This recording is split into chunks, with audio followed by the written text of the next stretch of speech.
पहले से ज्यादा नगीना चॉकलेटी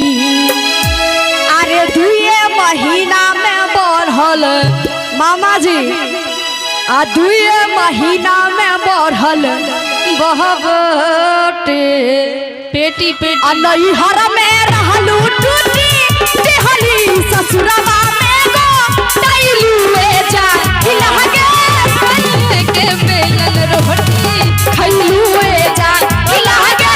सैये के बेलन रोटी खैलुए जा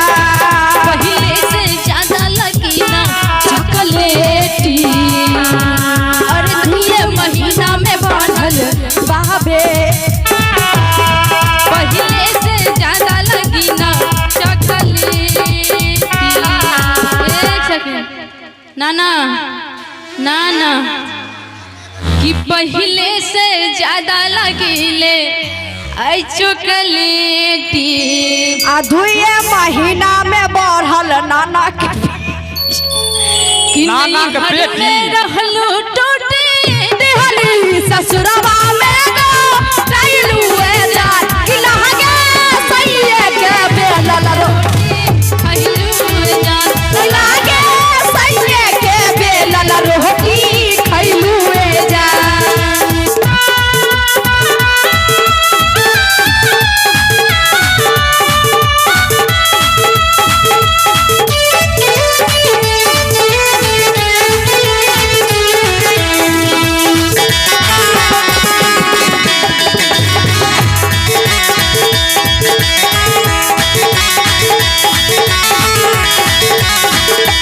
शिवा के पातानी खूब जम के नु हो कहिले बरू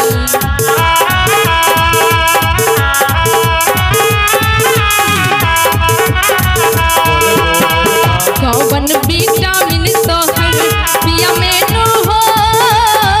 पियले बरू हम काही कितना सोई हो हम दिन भर बैठल रही हो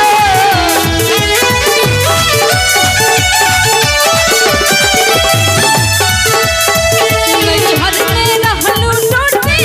नैहर ससुरवा में गो तैलुए जा हिलहगे सैये के बेलन रोटी खैलुए जान हिलहगे सैये के बेलन रोटी खैलुए जा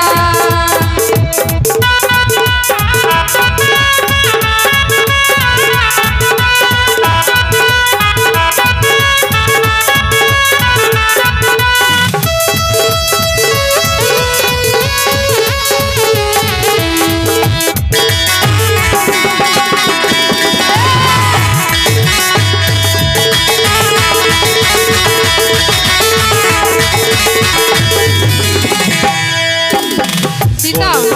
वहीं पर कि आसमान बना राउर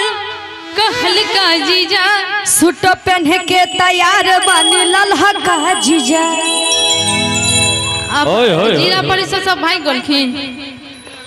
अच्छा पीछे गलखिन हन मूड फ्रेश करे ला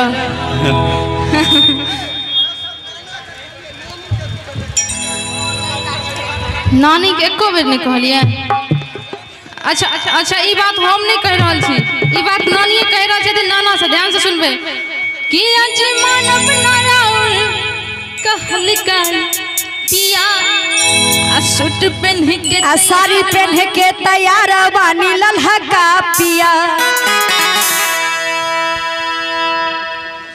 उजरा पहनने छियै अहाँ अथी चॉकलेटी अयो नानी के कहै छियै या ओ नानी के कहै हमरा पर किया जाइ छै अभी हम जुआन जहान छी आय मानव ना हम चॉकलेट पार्टी जा